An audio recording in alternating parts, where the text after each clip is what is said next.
Welcome back, darling, to another night of Creepy Tales by Jazmine.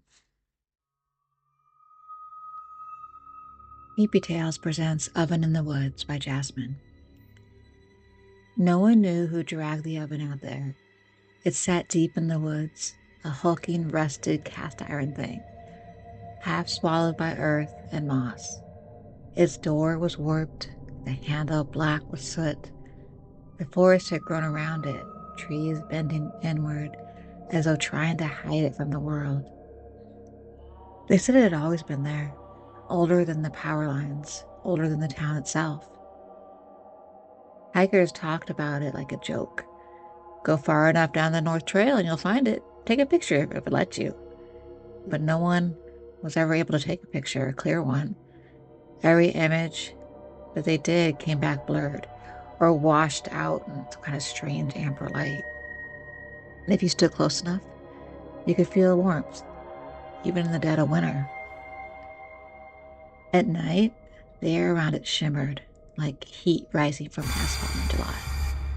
There was no wood, no flame, just that strange pulsing warmth and a faint hum, low, steady, like breathing. Animals stayed away, birdsong cut off near the clearing, and even the wind seemed to hesitate. But sometimes, if you camped nearby, you'd wake up and you'd smell something cooking, sweet, smoky, wrong, like meat left too long on the fire and something else underneath it, something human. The first hiker they found was Jessie Morrow. Her boots were melted at the soles. Her backpack was upright against the oven. It was zip closed. Inside was her journal, a bottle of water, and a half-eaten sandwich wrapped in foil that was still warm. The forest rangers reviewed her trail cam footage. It showed Jessie kneeling in front of the oven, speaking softly like she was listening to someone whisper through the trees. Then, after several minutes, she placed her hand on the door handle. She smiled, and she climbed inside. The door closed behind her, by itself. A week later, a ranger named Tom Ackerley went to investigate. He told his wife it was nothing, probably some stupid art project. He took his flashlight, his field radio, and a thermos of coffee.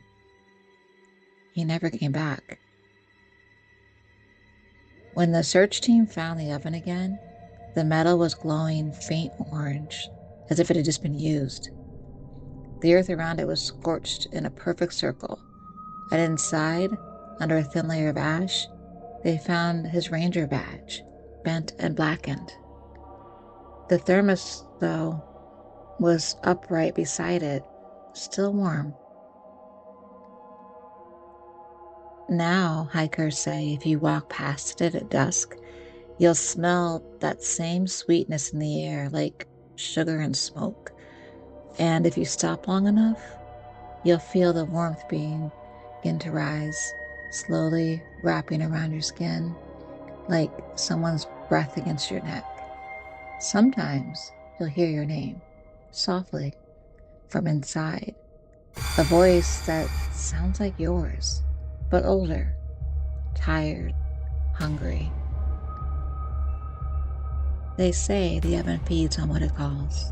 It waits, it remembers, and when the air is still and the woods go silent, that's when it starts whispering again. So if you ever find yourself walking the North Trail and the trees go quiet and you smell something cooking in the cold air, don't look for the oven, because it's already found you.